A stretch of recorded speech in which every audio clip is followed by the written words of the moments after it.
Well, good morning, Ben. It's great to see you here at the Lathwaite Community Stadium because that means you're signing on again for another season. Good morning, Ramsey. Yeah, I'm back. Delighted to be here as expected. Really, like I say, it was a no-brainer. So delighted now to be here and get it done. And your commitment to the cause is exemplified by the fact that, what is it now, 25 past 10, and you've driven all the way out from Torquay in order to put your name on the paperwork and get it all done. 6 o'clock alarm. They've started again. So yeah, those Lions are gone now, but we were looking to get it done this week. So we went with Tuesday, early start. So yeah, just had to get used to that A303 again. Yeah, I was just thinking back earlier today that the equivalent of this chat last year, we met you sort of halfway, didn't we, near Stonehenge, but this time Douse has made you come all the way up. Yeah, I don't know. He called the shots a little bit. So, but I don't think it was halfway either last year. No, it was definitely not halfway. He blagged me into that one. Yeah. But yeah, no, like I say, it's nice to be back, have a look around again, and just sort of put the feelers in place for just get that atmosphere back, have a look around, get a feel for it again, and like I say, see some faces that I haven't seen for a while. And you say it's a no-brainer, easy decision, always going to happen. Why? I think the club just gets me and I get the club. I think, like I say, I was just saying to Dowsett, I can't remember the last time I was at the club for 3 seasons in a row. And that's just because, like I say, I want to be here. From the minute I started, like I say, they took me in when I was completely unfit, in a bit of no man's land. And I just had to come in and, like I say, my first game I remember was Chelmsford at home, big physical side, and I think there was a few sort of earmarks, people saying like wasn't sure, and I just said like, judge me in 10 games, let me get fit, and the club gave me that time to get fit whilst literally going out and trying to go for a promotion push. So really enjoyable first season, and that just kicked fired into the next season. And like I say, we had such an enjoyable time here. This was always my first choice. I always wanted to extend my time here, and like I say, I want to be here for as long as I can. I think one of the exceptional things about last season was that there were so many of the team from the season before, or the squad from the season before at the very least, who did so well at the higher level. Yeah, and that proves that the dressing room is massive, because I say I've been at pre-season many a times where it's a complete rebuild. You've got loads of trialists and you're trying to pick the best from the bunch, and you don't really have any time to sort of gel together, whereas we had a night out in Newcastle in the first few weeks because we had the bulk of the squad already there. So, we had the fines in place. We had all those sorts of bits and pieces done and dusted early doors, and we just added good bits of quality and good lads in and around it. So we were able to hit the ground running, and that showed in our start. Yeah. And like I say, that was a much more enjoyable for me and a few others that kind of got able to kick on from the promotion season with some familiar faces. I've scribbled a few stats off the website. Do you know how many games you played last season? Not a clue. 36, which and we have to remember that it was a truncated season, so there's a lower total available. I think you're sort of right up there. I think Casey had the most, with probably only 1 or 2 more than you. So you didn't miss many. No, like I say, I think there was just a spell where maybe dipped out of form a little bit. So I paid the price for that and come out for, I think it was 2 games. I think I come out of. Other than that, like I say, I was a mainstay, and with the 3 centre halves that we had, it was every week you had to be on it. And I'd like to say for 95% of that I was. But like I say, there's no prisoners here, and Douse makes it quite clear if you're off it, you're coming out. So yeah, I fell to that sword. But other than that, like I say, I was pretty much a mainstay. And just the 1 goal, do you think you should have got more? 100%. Yeah, it was terrible. I think. Was that because you can actually identify in your head specific chances that should have been goals, or because it just didn't happen? The ball didn't go near you. No. So obviously, first and foremost, you've got to look at your runs, and I just don't think I quite had the cohesion with whoever was taking set pieces. I think, like I said, that's one of the main chats that I had with Musa actually over the summer, that between the pair of us, we should be in double figures. And that was, like I say, especially with the amount of chances that he has.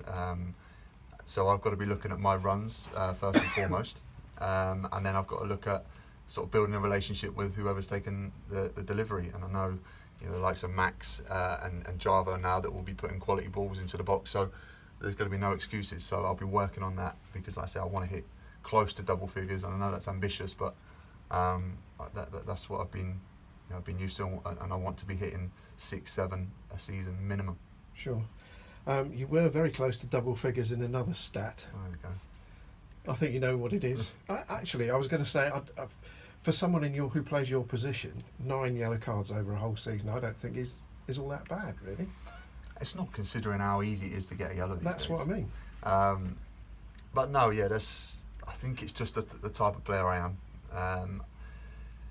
But I think that's 1 yellow card every 4 games. Yeah. I don't think that's bad at all. Well, what was it? 1 ban? I missed 1 game, didn't I? Well, we weren't talking about red cards. We were only talking Oh, about if you add in them, then there's 4. Yeah. So yeah, I think the red cards, I certainly don't want those, because like I say, with the type of reds I was getting, it was 3 matches. It's not like it was the last man or anything like that. So the yellow cards, I think I'm a physical player. I like to get stuck in. Sometimes you miss them, sometimes you get them. Yeah, you're right. It was a 1 match ban for the yellows for 5, but you Yeah. managed to avoid the 10. So you were level with someone else. Can you guess who? On 9. On 9, I'm going to go. Surprised Box. me. No? Sorry? Box, no? No, he got 10. Oh, I was going to say he's got to be up there. Yeah, he got 10. Yellow every time we played. And then it was you and someone else on 9. It's got to be. I would go Casey for persistent No, chatting. no, surprisingly it was Kane. Ah, Kane, cynical, aren't they? I bet they're cynical then. It surprised me when I tugs, saw it. Yeah, Kane's, I can see that. He's like, thing is with Kane, he'll do them at the right time. So he'll pick up yellows, and nobody as soon as I pick up a yellow, it's always been booked again. Yeah. So it's probably from a late challenge. But yeah, Kane's good at those. Mine's just generally mistimed. Right, let's move on from that. What was your favourite moment of last season? Favourite moment? Yeah, I know that's a tough one in a season that didn't get finished. Yeah, I think there could have been some real good ones towards the end, especially with how it was going.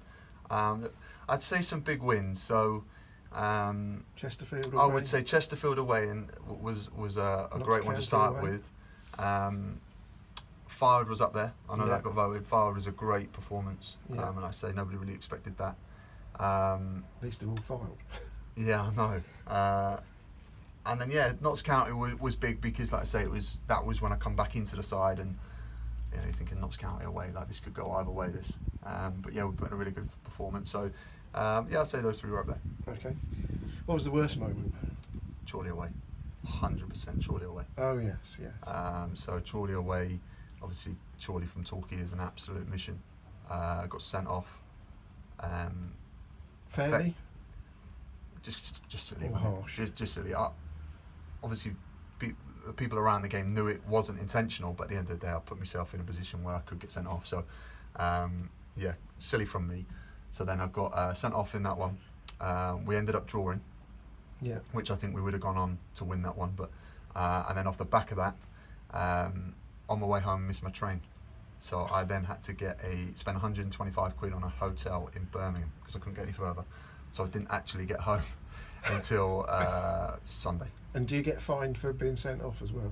Probably, I didn't even check. But I just wondered if the FA fined you. I think you do get a fine. It'd probably be in my way slip, but I just completely wrote that weekend off. Yeah. So I don't. Did Chorley stay up? No. So I ain't got to do that again. That's no, they've gone. Okay. You did get in, especially the first third or so of the season. You were in the team of the week practically every week, and you got in some teams of the season as well. So you've obviously impressed a lot of people around the place. It comes down to the pre-season. I remember I had 2 PTs, both good friends of mine that got good jobs, good gyms, facilities, and I just put some money into and some time into really going for it. Because like I say, there's always talk every time I come out. I'll sign someone like, is he good enough? Is he not? People have always kind of put me down and said, oh, there's better out there. So can he play the level? Well, I just went and got super fit. And gave myself the best chance. Yeah. So like I say, I hit the ground running, and that lasted quite a few months. I'd say up until Christmas really. I was really enjoying my football, and then obviously had a little bit of a spell where it kind of didn't go my way. I remember you saying last summer that you'd been really at it through closed season and you'd lost a stone or something. Is that right? Yeah, well, it's about just off a stone. Yeah. I think, like I say, I finished the season, and I honestly was looking at photos thinking, how was I even playing like that? But it's easily done. Like I say, when you're part time, I had a job as well, and I was up and down. I was literally in that car all the time, and it was a killer because that's to kill the time. I was just eating, and then, like I say, fizzy drinks, stuff like that, Red Bulls, just to keep me awake when I was driving home. So that just mounted into putting on weight, and obviously because we had so many games, there wasn't much training, so I was constantly in the car. But then, like I say, sorry, that's something I was going to ask about. The commuting can't be fun, and it must wear you down. But yet, it hasn't stopped you being keen to come hasn't back. stopped now because I enjoy being it. Like I say, the drive's it sucks. Of course, it does. I'm going to sit down and enjoy it. But when you get here, it's well worth it. It's brilliant driving up because the excitement of having a game, we're seeing the boys at training. The hardest time is a Tuesday night where you think, oh my God, I've got to drive home now. Training as well, especially if you've lost on a match day or if you trained, you're not done so well, and you're getting home at 1, 2 in the morning. It's tough, but like I say, I've got to remember that I'm part of a fantastic football club, so I can't have it all my way, and I will happily do this journey for another 12 months. And we go again. Great. Lockdown, how's it been? Terrible. Yeah? Yeah, terrible. I've got a 3-year-old. Right. And I've got a very energetic 3-year-old as well. You got a garden? Yes, but that lasts about an hour, I'd Right. say, to keep him occupied. And then he wants to be out the house, like I say, parks. We've got like play areas and stuff like that, which he just loves. So trying to tell them that they're closed. Yeah. He's had gym passes. He's had zoo passes and stuff like that. Right. So he's always he talks a lot and he wants to. Can we go to the zoo? And he's trying to explain no, and he doesn't really take that as an answer. So that's difficult. you get a bit of a hissy fit. So yeah, that was tough. And then obviously coming out of it, when we were able to do the walks, was a bit easier. But yeah, he controlled most of lockdown, I'd say. Yeah, and I suppose it's the same for many people. There's 2 specific things that I've seen on your social media I wanted to ask you about. Okay. First of all, you raised some money for the NHS right at the start of it, didn't you? I did, yeah. Yeah, that was. How did you do that? Just got drunk. People didn't sponsor you for being drunk. No, honestly, again in the middle of lockdown, I just got drunk, and it just can after can after can. And I think after about 6 or 7, I thought it would be a great idea for it was about 3 hours, and we just actually said, look, 3 hour stint, put it for 7:30. I'll shave my head if I can raise as much money as I can. So we went for it, and I think we got to about 700 quid. So I thought I'm gonna have to do it. Yeah. So yeah, I ended up just giving my partner the clippers, and just went for it. And I was gutted. I was absolutely gutted. I think you do look better with hair. Yeah, I will say. I looked like I'd just come out of jail, didn't I? A bit, yeah. Yeah, it didn't. Or we're still in there. And yeah, and I think it was. I got a lot of stick for the size of my head as well. I think that. Well, I think that might have been because the camera was pretty close to you. Yeah, a lot of people always wanted to know the circumference of my head. So I got the tape out as well, and I was about a good 2-3 inches bigger than most people. The photo we're referring to is on Ben's Facebook for those who have access or are interested in having Still a look. there? Yeah, it's still there. It's parental guidance advised, perhaps. The other thing that's happened to you that I've noticed in lockdown is you had an incident with some fajitas. Do you remember that? No. Apparently it involved your sister's dog. Oh, yeah, terrible. So it was my night to cook. So I put on fajitas, prepped everything. And when you say prepped everything, fajitas aren't a crazy dish to go and get involved in, but the chopping, everything. So the onions, the salad bowls, everything was kind of put into an area where it was all perfect, ready for chop the meat. It got everything ready. So it looked perfect, and stepped out of the room for 5 minutes, and my sister's dog, he's horrible, just relentless really, like I say, it's not well trained at all, whereas my dog, one, it can't reach up there, but this dog's massive. I went in the other room and I just heard some gobbling, and I just knew straight away what I'd done. So I come in and all the chicken had gone, Obviously didn't touch the salad, but just ate a load of raw chicken, and I had nothing else left in the house. So did you have vegetarian fajitas? No, I went and got Chinese. I was a bit upset, so I said, you know what, stuff it. I'm having a Chinese. So went and sulked really. I don't blame you. Dodged banned. Lastly, you've again referring back to social media, you've had some fantastic family news in the last week or two. Yeah, tell us about that. So we're expecting again.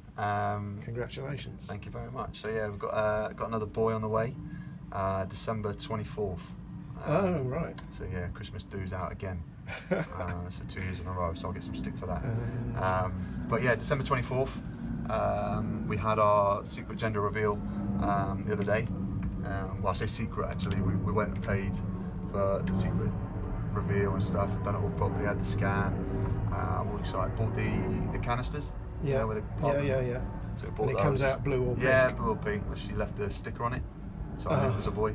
Right on the bottom it said it's a boy. So yeah, went back in. I said like, and they were a bit. You could see on their reaction. I didn't show my missus because she was desperate for a girl, but I secretly knew. I was buzzing. Do you know what I mean? I'm happy with either, as long as it's healthy. That's good. But, of course. Yeah, when we've done it, and there's a video again on the Facebook of her reaction, which is devastation. She's really hoping for a girl. Well, I wouldn't go that far, but I mean, you wrote on there she was really thrilled it was a boy or something like that. And yeah, she was chuffed. Doesn't come across as no. She, I think her best friend's pregnant as well, due at the same time, and her reveal is actually this weekend. So right. I think they were just kind of hoping that maybe we get a little girl, and you know, girls are like they just want to dress each other up, don't they? And she tries dressing Charlie up, and I'm just not having it. Fair enough. Right, well, it's great to see you here at the ground again, as we said at the start. Thanks very much for your time this morning. Pleasure, Hunter. And pleasure. Have a great season. Thank you very much.